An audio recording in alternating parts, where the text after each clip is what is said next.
खटनी ज्यादा पड़ जाता का हो? का बताई हो? बड़े लूह से मुंह झोकराइल, काहे देही आए भाभी बोखराइल। गरमी तो तमाए जो दमरे लागल बा फूल चैत में बढ़ल परे तरह धक्का धक चलत थरे सरह चैत में बढ़ल परे तरह धक्का धक चलत थरे भूसा तो फटफटाई के फेंकत होई।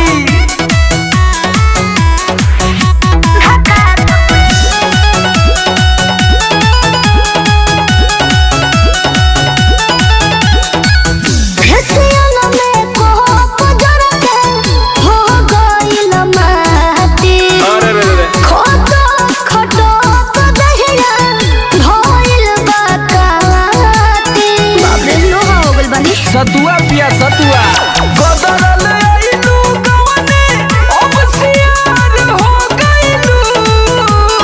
दुइए दिनवा दवले थक के बिलार हो गइलू।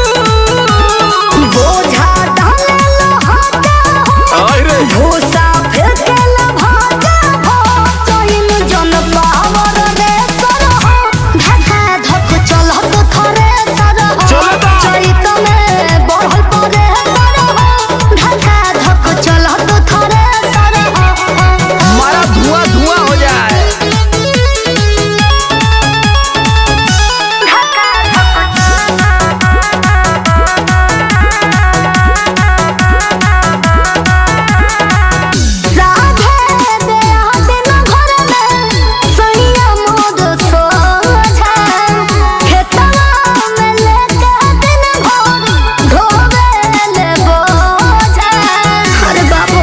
डिगिरिया खराब ना जाई कइले बारू बीटक महटराइन हो जाइबू।